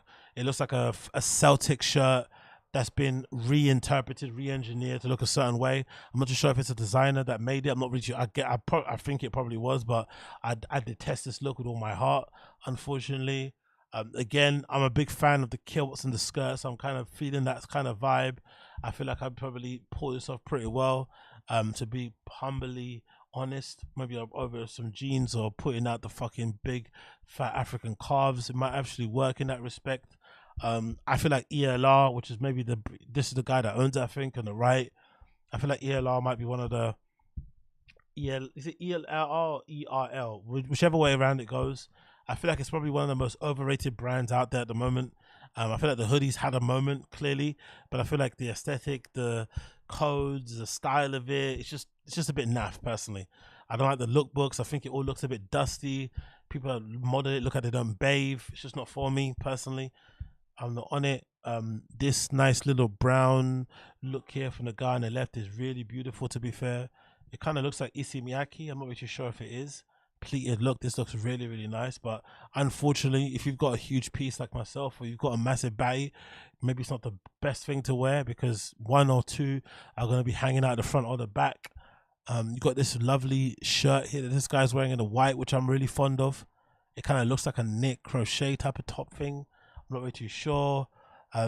Black guy with a white lady with the blonde hair. This is like a checkbook mark that you have along the way when you're at Fashion Week. You see these kind of couples all over the place. But I do like the flipping blonde hair. Something I would be down to try, but I feel like I just got too much hair to do that on. And if I did bleach my hair, most likely it would probably break. And one thing I don't want my hair to do is break any more than it's already has. So I'm a little bit, nervous of getting that shit done. But I would love to actually bleach my hair one day. I feel like it's a sort of like it's a what you call it? It's sort of like a path you have to take down the road. If you're a black hipster, you kind of have to do like a little stage where you bleach your eyebrows and you bleach your hair. So that might have to be a thing there going forward. You got people with their guns out. I think that's Tiana Taylor here on the left-hand side, so big up her.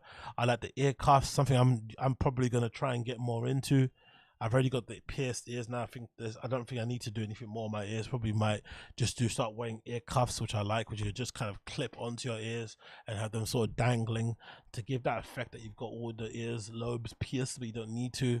Again, another iteration of the skirt short thing going on. I see a lot of people wearing these sort of like, you know, hybrid skirt short things. I like the look of that also in this kind of pinstripe model, whatever it is. This look here in the back is really nice because it's very kind of, you know, basic to the eye, I know. And I think this guy's an editor. I forgot his name. I used to see him a lot on the sartorialist. But if you see this look here, it kind of reminds me of like Comme des Garçons shirt, or you'd have these really nice white, or you'd have these really nice kind of button-up shirts with a pair of wide shorts, some Clarks or some, what he's got here, a pair of Adidas's. I might switch these out and wear them with a pair of loafers or something, but I feel like these look really nice. This look for the summer, this is a very sort of like comfy look to kind of go for if you don't want to be wearing jorts like you're some Gen Z kid. I kind of like this look, so that might be something to add to a list of things I can check out. The jorts thing, you're never going to see me doing ever in a million years. I think it looks so fucking horrible. I fucking hate it, especially those type of jorts. Like, why? What's the point of wearing like baggy jeans and you cut them just over your fucking knees? Like, if I'm gonna wear denim shorts, I want them to go over my knees. Personally, you know, that's just me. If I'm wearing Rick Owens shorts like this guy here in the front, I want them to go over my knees. So I'm just a bit different. I'm just built a bit different that way. Whatever these pants are, I fucking love. You got this amazing draping going in the front in this nice, what looks like an olivey type of material, an olive type of colorway, sorry. And this, I don't know if that's like satin or what this kind of material is, but I just love how this kind of wraps around. It looks really beautiful. Not really like anything on there. This looks really cool too. I think these are Fug Club jeans. This Japanese brand, is it Japanese or Korean? I'm not too sure. One of the Asian countries. This looks really great. Fug Club is doing bits and bobs. Everyone's wearing a lot of their stuff. I like that print on the denims. Looks really nice there. This dude looks fucking awesome as fuck as well here. He's got the fucking tatters out, doing his fucking ting. This look is really decent as well. Green up and what is it? I don't know what that is. If it's brain dead, if it's what, it's just like a Facebook badge or something, right? I don't know what that is, but it looks lovely. She's obviously stunting as well there. This green emerald look again is look beautiful. Whatever these boots are, they look really nice. Double sole stacked boots. You gotta fucking love those. The sheer top here is a really nice look also. Very Berghain panorama bar. Multi-sex at Watergate sort of vibe, ready to go. I love that. Nice look here as well with the pop socks, neon socks with the gold shoes. A little bit of a styling nod, but I'm interested in that a little bit, a little bit of a combination. It's a little bit Congolese uncle, I know, but there's something about this I like. Maybe it's the fucking Congolese uncle inside of me screaming that wants to wear gold shoes with neon green socks. But the rest of it, again, this dress is fairly decent. This girl looks really good there. The shoes on here look really nice, I'm not gonna lie. I quite like her little top here. Decent look there. Everybody doing what they do on the way to shows. It seems like everybody's addicted to their phone, checking emails. Good to see. She looks really cool, this girl on the left. I'm not a big fan of that. Is that Westwood cardigan as well? Yes, I think maybe. I'm not sure. Maybe it's a Homer Simpson badge. I'm not really too sure. This look is pretty decent. Nice little Rick Owen pants with this dude here on the right hand side. I'm not too mad at these. To be honest, if I could do one thing, which is weird on this look, I'd probably swap both of these guys' tops. I'd give that guy his t-shirt and I'd give this guy his shirt, and I think that look would be sorted, to be fair. But yeah, this kind of looks like, you know, guys who just, you know, who work a job but then have to wear fashion stuff. That's what it kind of looks like. They look like fairly decent, well-to-do guys, but just, you know, you wear your brand, you just wear them as you wear them, but it is what it is. But I'd probably swap the shirts across both of these guys and they look great. Some more interesting looks here. Guys with their nails polished, doing their things. I think it's going to be, there's going to come a point, the same way that everybody's got these little sort of like tramp stamp, I would say trampy looking tattoos now. Everyone's got these weird little squiggles over their bodies. I think there's going to reach a point where like because there was a point where, you know, painting your nails was a little bit rebellious, a little bit punk, a little bit avant-garde, dare I say.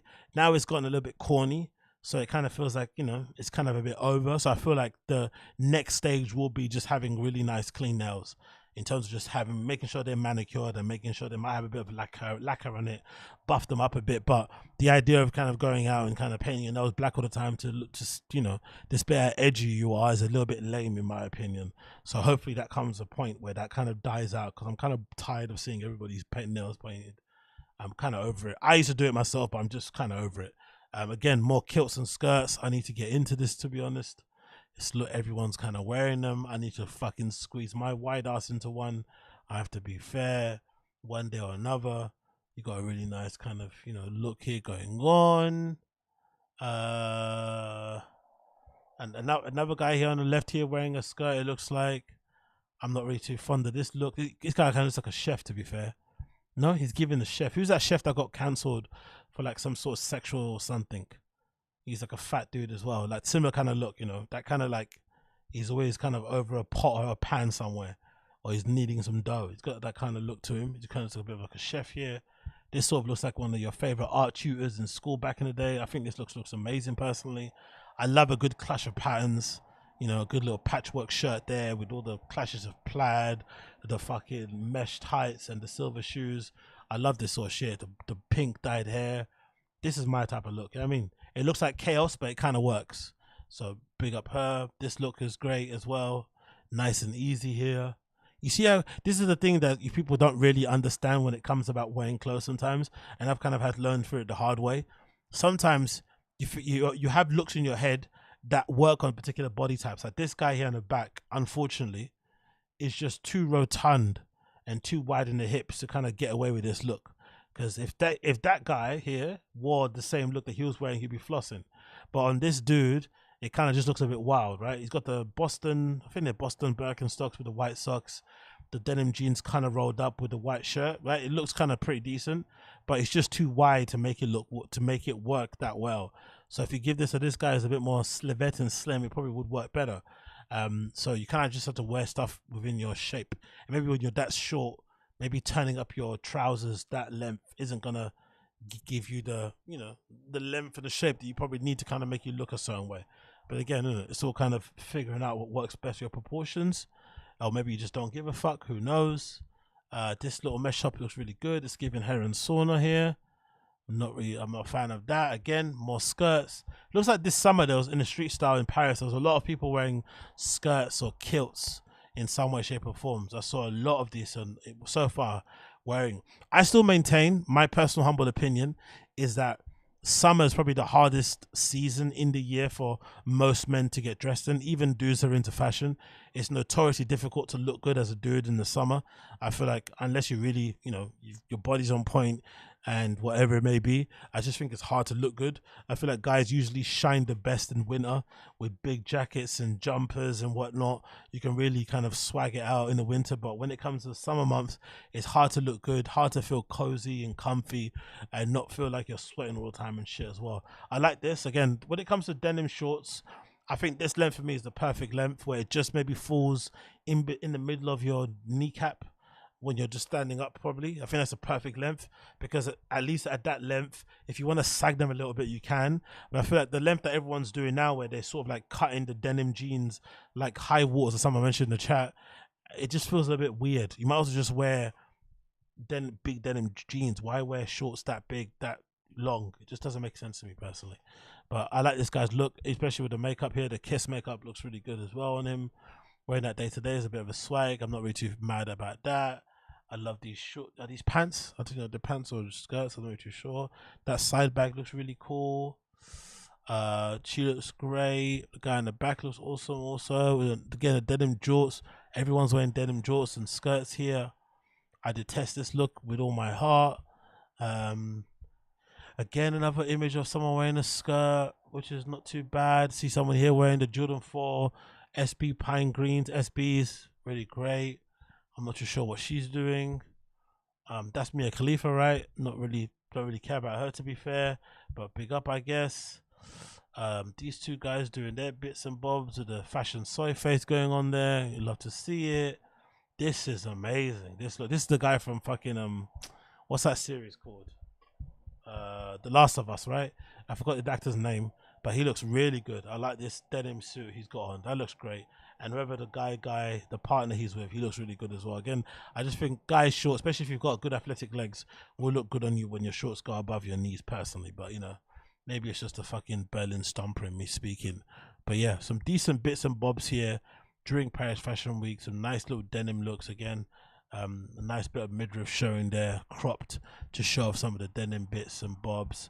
Nice use of color. Everyone's got some bright sunglasses on, some cool patterns. Like I like this shirt here on the back this guy's wearing, and also this blazer jacket thing happening here.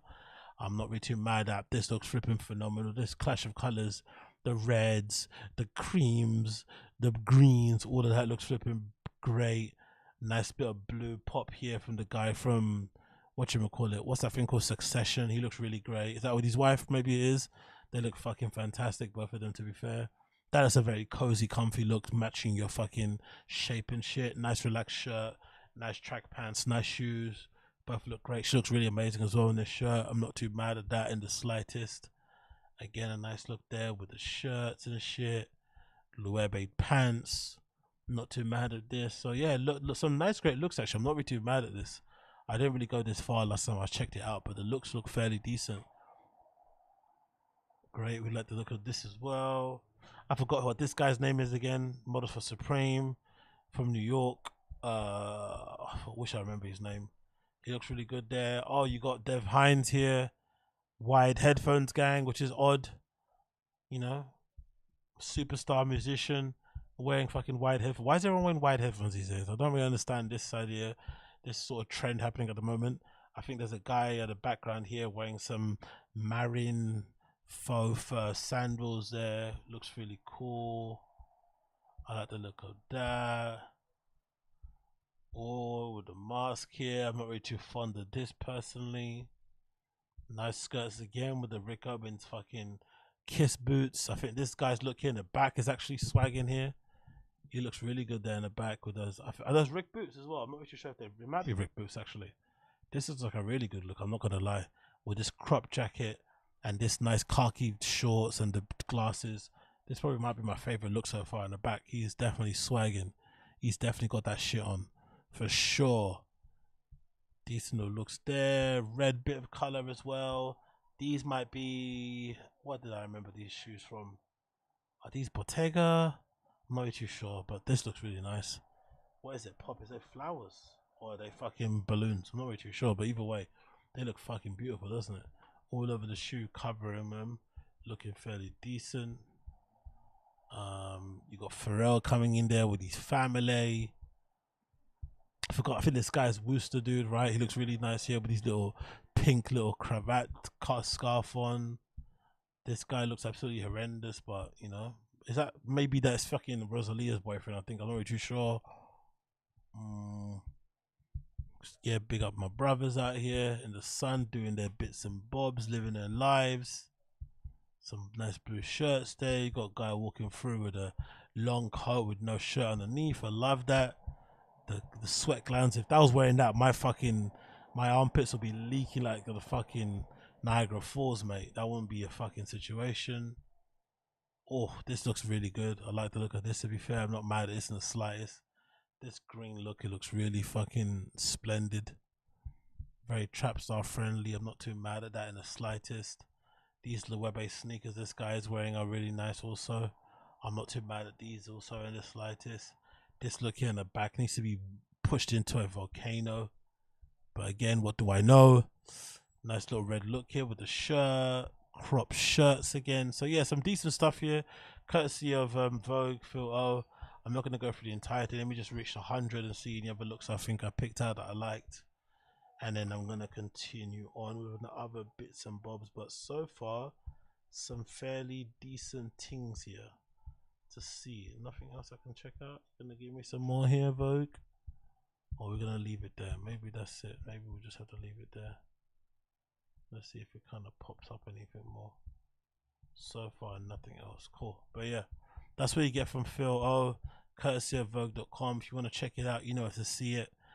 In slideshows, courtesy of Vogue.com. C-Phil-O's best street style pictures from Paris Fashion Week that just passed. So if you're that interested, go and check out the flipping things over there. Moving on from that, also we got to check out here.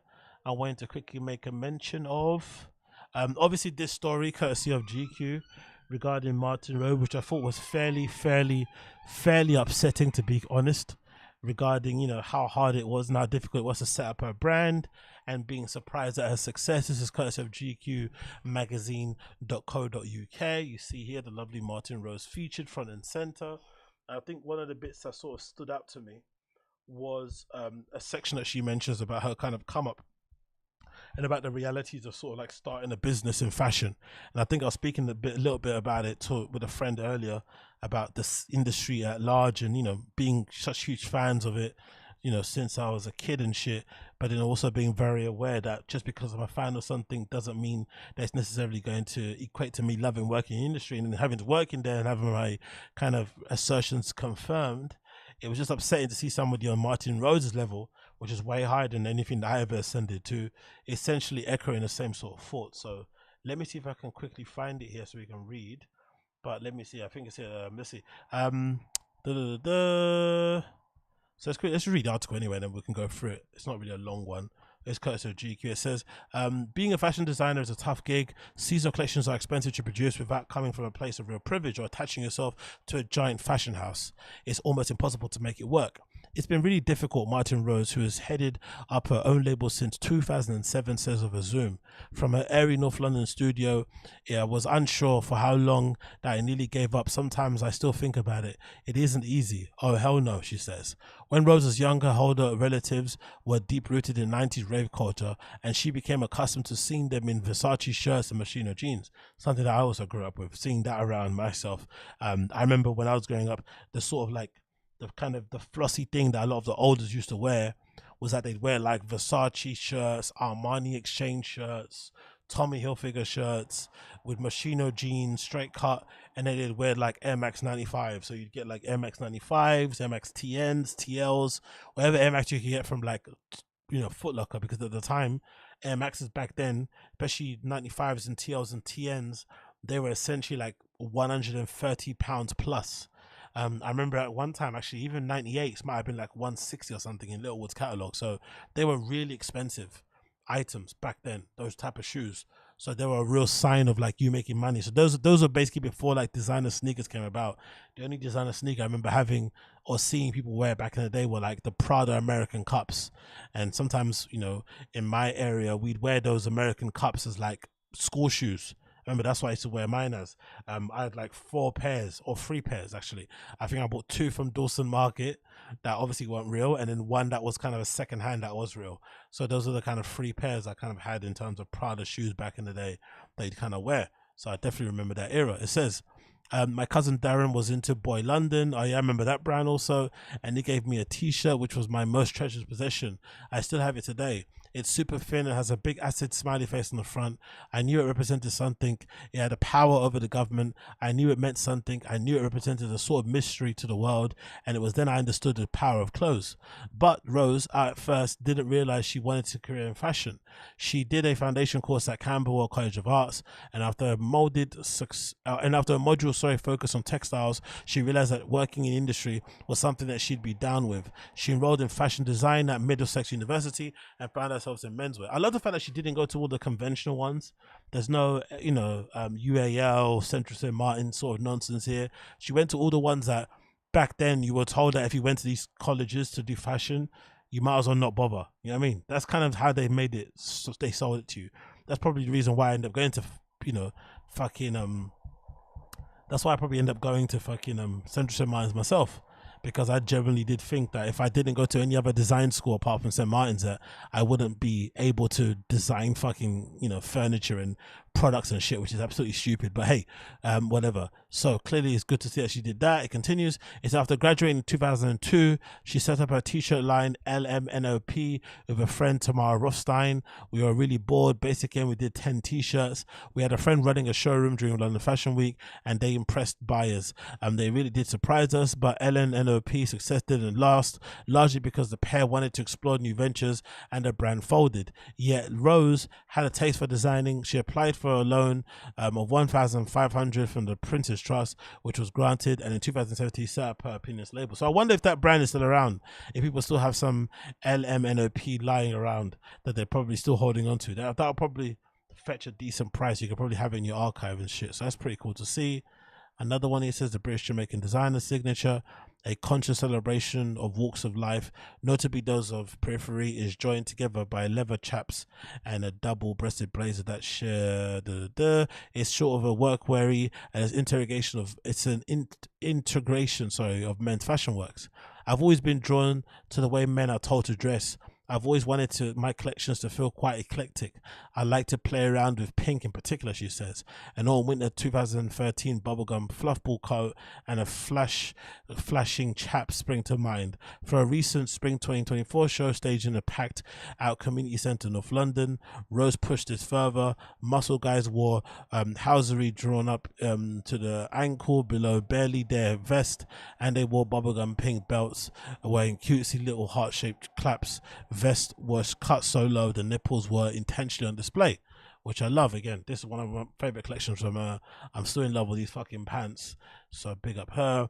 But those early years, in her own words, were hell, which is the surprising bit about it, right? She says Rose was making no money. I was working in bars as I designed clothes in my free time. I was never really solely into fashion. I couldn't care too much about Martine Rose. I didn't make enough money to pay the rent. She admits, explaining that although she deemed cool for going against the typical Fashion Week schedule, it was never intentional. I had no money to show, she says, of the catwalk shows can easily cost up to six figures. 6 figures for a catwalk show. Can you imagine that? At times I didn't really know what I was doing, so I worked and failed quietly in the background. Fashion East's Lulu Kennedy and writer Charlie Porter, big up him. He's got a great book out at the moment, I think, called What Artists Wear. I definitely need to check out and pick up. And of course Lulu Kennedy is a fucking OG in the scene. It says I was happy to just work in a bar just for the rest of my life, she says, but I had just right the amount of interest and support to make me not stop. So in 2015, after years of grafting, Rose received an email from Balenciaga's newly appointed creative director, Demna Vassilia. Some would call it a dream, except Rose had never ever dared to dream about it. He somehow seen what I've been doing and wanted me to consult for him. That led to further recognition. My brand began to make money. It was like someone had flipped the switch and we were suddenly commercial. And Nike collab, kind of. So it's just funny to just see that somebody on fucking Martine Rose level could be flipping, working at a bar, struggling to fucking pay rent from her clear, obvious talent. It goes to show just how fucking fraught the industry is, just how difficult it is to kind of make it happen, especially if you're on the kind of design side of things. Even just working in a showroom as an assistant, as a fucking buyer, wherever it may be, back behind the scenes. It must be so hard, because from what I remember getting into the scene, or in the industry, sorry, it's obviously an industry that a lot of people are passionate about. Like, you know, there's probably too many people and not enough jobs. And the ones that do get the jobs don't ever leave, because it's obviously a job of your dreams, right? To be surrounded by clothes, to be going to all the fucking fashion weeks, to be at fucking press shows, to be invited to all the cool store openings and private views and meeting all these industry people and parties and whatnot. It's a really interesting life and a cool life if you like that sort of stuff. But clearly it's a very competitive industry to get involved in, and you know the money isn't the greatest as well, especially if you're just doing this sort of like cooler type of stuff. Most of those things don't really pay that well, so it's fairly difficult to kind of get a strong footing into it. But it's just wild to me that somebody as talented as Martine Rose was in that position, if not worse. But you know, through some lucky breaks here and there, she was able to kind of strive and progress, and to get to the point where she is now, that kind of allowed the kind of brand to kind of flourish and get to a point where it is now. So it's kind of great to see that the story kind of panned out. But as per usual, it is a bit of a cautionary tale to say that, you know, nothing is sort of promised in fashion. Nothing is kind of, you know, you're not entitled to anything just because you have, like I have, you know, extensive knowledge about collections, and you know about some industry politics type of shit, and you know you can recognize brands. All the stuff doesn't matter. You really have to show and prove when given the chance, and even then, there's no guarantee that you're going to get a job for life. There's no guarantee you're going to get any type of opportunity, really and truly. So big up Martine Rose for continuing to strive and prosper and to kind of get over the line. And I'm glad that it kind of worked out for her all going forward. So that's courtesy of flipping GQ. If you want to read the entire thing, you can. Link will be in the description for you to check out if you do. Link will be in the description if you want to check out if you do. Moving on from that one, we have this to also talk about, which is courtesy of Hypebeast, which features Martine Rose's collection, courtesy of Nike Football. They're doing a collab, which I actually saw the women's, I think the American women's teams wearing the other day when they played a friendly. I'm not really into it personally. The only thing that I'm probably a little bit interested in are the Nike Shox, these sort of mule things that she's got, collab that she kind of does. But if you look at the kind of clothes themselves, she's essentially made this really upscaled luxe, I guess you call it, tailored collection for the women's football team in some way, shape or form, with a lot of nice bits of tailoring in terms of shirts and trousers and shit, which looks really cool in terms of, you know, imagine it being a collection that's made between Martine Rose and Nike, and you've been able to make trench coats and scarves and trousers and button up shirts and shit. I feel all of that stuff looks really decent. I definitely did see somebody, like I said before, in Margate wearing a pair of these Martine Rose Mule Shox things, which look really good. They're a lot more pointier and longer in real life, I guess because I was a dude also, so he had bigger feet, so he looked way longer. But they did look really good with the kind of socks pulled up towards the knees like you're playing football. And I think he had on some, you know, faux football shirts and a faux football, you know, shorts and shirt. And he looked really great, to be fair. I saw this guy in Margate wearing it. So I'm kind of thinking maybe I need to get a pair of those fucking Nike Shox myself. There's a pair of glasses included in the collection, which looks fucking banging too. These visors that got Martine Rose written on the fucking bar here. You got Martine Rose Nike swoosh, Martine Rose Nike swoosh. These look fucking great. I love the look of those. Again, see some of the detail and the tailoring of the jackets on the blazer here with the fucking swoosh in the front. Same thing goes for the shirts, which made out of interesting fabric, isn't it? The fabric is interesting because it looks like the same fabric you'd get from a football shirt, but it's just been made into a button-up shirt, which looks really interesting. I'm not really too mad at that. I'm not mad at that in the slightest. The execution is very great. Great bit of tailoring there. Looks like it fits our figure amazing with the little label here just above the pants. I love the look of those. That logo here with the ball of swooshes is really cool also on the shirts. And again here the Martine Rose Shox mules. They're a very Marmite shoe. Regular Shox are a little bit more rounded at the front, and I don't think they're as high, and clearly it's a mule. It's not like a sneaker. I still would have preferred if she did these in a sneaker just for once. I'm not sure if that's ever going to happen, but I would like to see them made in like a regular sneaker and just without the mule. Maybe they've come out already, I'm not really too sure, but I do still like them as a sort of like risque fashion shoe, because I like the fact that whenever Martine Rose has collaborated with Nike, she's always done stuff that's a bit, you know, a little bit more out of the ordinary. It's not just a conventional sneaker collab. She's always kind of challenged the consumer to kind of, you know, try some interesting things with different shapes and shit. This kind of yellowy orange colorway is really nice with the neon there. You got a nice little teal with the purple colorway there also. And yeah, I'm not really too mad at it in the slightest. I think it looks really good. Let's read the flipping blurb. It says British Jamaican. I love when they always do this with fucking designers. A British Jamaican, as if like this influences anything that you do or matters really. Anyway, whatever. Let me just read the thing. It's the British Jamaican designer recognized for a boundary breaking approach to traditional menswear and often pays tribute to her home grounds. Rose recently presented her spring 2024 collection in North London. After much speculation or anticipation, the former has finally arrived. Nike officially revealed Martine Rose's next partnership, taking inspiration from female football players and genderless traditional tailoring. The collaboration opens the doors to a next generation of football enthusiasts, dissolving gender stereotypes in sports. I guess because she does it in her own collections, right? I don't think there is such a thing as Martine Rose women's or men's. It's all just kind of, you know, gender neutral shit, which kind of is cool. It kind of is gender neutral, but kind of isn't, because, you know, the girls wear basically the girls' items in some respects. So, you know, it's suggestive neutrality. let's call it that. The collection emulates traditional player wardrobes from getting off the plane to arriving on the pitch. The offerings keep female players suited and booted for the next match, featuring tonally stripped co-branded shirting with custom football patches. Football suits are done up with the faint indentations and swoosh chest embroidery, which trench coats boast additional sleeves that loops through to the front. Visor-like sunglasses and stockings and gloves complete the accessories lines. As for the footwear, Martine Rose introduces the second Nike Shox Mule MR4 installment. The previous pair released were white and black, blah, blah, blah. Take a closer look, and the collection will be available on the 25th via Martine Rose and on sneakers on the 27th. So if you want to get a bit of closer look at those, or you want to purchase them yourself, check them out on those particular dates. The Martine Rose and Nike football collection is there and ready to go. So check that out if you're that inclined. And then we also got this courtesy of Hypebeast, which is a preview of Dime's up and coming collaborations. Dime obviously are a skateboard brand for the most part, based in Canada if I'm not mistaken, and they've done some interesting collabs over the years. Personally, I've been a fan of most of what they've done, but it seems like they're sort of like venturing off into the, you know, lifestyle type of things that they're trying to do going forward now, where it's not just specifically skateboarding, it's more so just generic lifestyle streetwear type of stuff, maybe kind of bleeding into the fashion world with these collaborations with ASICS.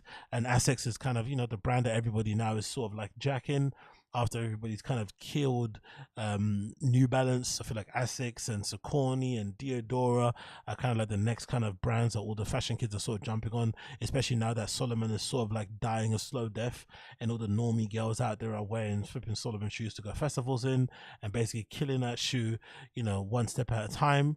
But I'm not really too mad at these. Interesting kind of, again, interesting iteration or kind of flip to do, because, you know, you got a traditional, what you'd call skateboarding brand now doing lifestyle shoes that aren't really anything to do with skateboarding, unless they say these have been specifically engineered or kind of like done in a way where they would work well with somebody who'd want to skate them. But I think these mesh sides and these kind of open side panels here wouldn't really work too well if you were going to be ollieing using these shoes or flipping your board, wherever it may be.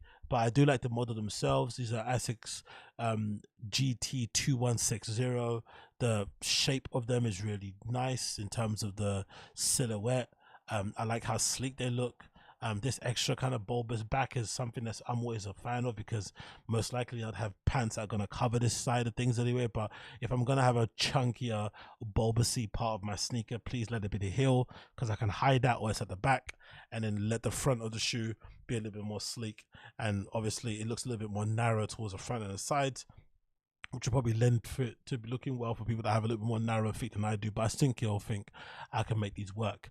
And I do like the fact that the sole looks a little bit thicker than other ASICs that I'm kind of used to, unless it's a bit deceptive and your foot sort of sits down here. But I feel like this kind of heel side gives an indication of what the sole looks like. And you've got the little adornment of the Dime logo here towards the back here that's been kind of embossed on. You got the ASICS logo there with a nice, you know, mix of mesh and what looks like, I'm not too sure if it's like a leather along the front there, a bit of 3M also.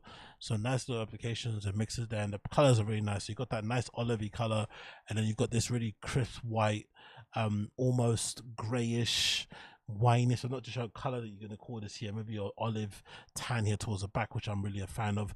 And I love the gradient. I love how it kind of, you know, fades into it being pure white towards the front. So you got this really nice kind of gray tonal here, and it kind of fades into this kind of flush white towards the front here.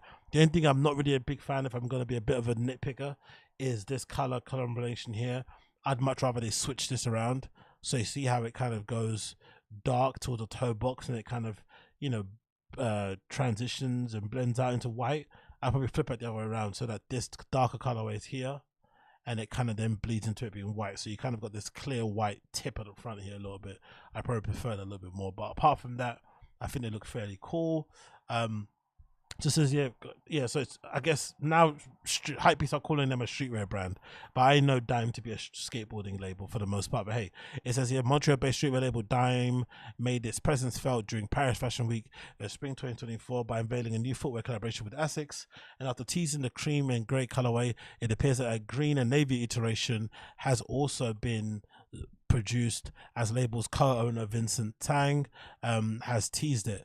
Like its sibling, the variation bears a gradient theme as the dusted green toe boxes. A Dime collar is always positioned in the silver text on the lateral heel toe. So obviously you got that white colorway that we spoke about earlier, that we've seen here, featured in maybe some of the activations they did here, clearly with people and shit. You got another pair of ASICS collaborations here with another designer, I forgot the name. So clearly there's a lot of kind of work being put into, you know, pushing ASICS out there and up here with people and shit. You got the green colorway here featured in the back, and you've got some more bits and bobs here and the founder. But yeah, so that's what we got so far. No details on the dates coming up, but I'm sure we're gonna see them sometime soon. I'm sure we're gonna see them fairly soon. If I had to kind of pick, actually, colorway wise, what would I prefer? I'd probably go for the greens, I'm not gonna lie. As much as I like the whites, I think that little detail with the color, you know, that gradient here, I kind of prefer it. If you slip around, I sort of prefer the greens are ready to go from the from the shelf straight onto the foot. This sort of like olive green color would look amazing as well. They'd kind of be a little more versatile for me also, and a little bit more different to what I've already got in my wardrobe. I've already got tons of fucking white shoes. Maybe a pair of olive green shoes like these will probably go really well with the stuff that I'm already currently wearing. So yep, big fan of those. Hopefully those ASICS GT-2160s for Dime come out fairly soon. Hopefully they do come out fairly soon. Anyway, that has been the AgostinhoZinga Show, episode number what? 693. Thank you so much for tuning in. Been a pleasure to have your company as per usual. If you've been tuning into the show via the live stream, I do appreciate you. Please make sure that you smash the like button down below for me if you've enjoyed the show. If you've been tuning into the show later down the line, listening to this show via the audio platform side of things, please make sure that you leave me a 5-star review on your podcast app, whether you listen to, whether it's Apple, whether it's Spotify, so people can view the show and see that people are listening to it and they like it and whatnot. That would be greatly appreciated. But until next time, my friends and family, for those of you listening to the audio side of things, you hear my tune of the day. If you listen to the video or watch the video, sorry, you will just see it fade to black, and I'll see you guys again on the other side. So until then, take care, my friends. Be well, be safe. Peace.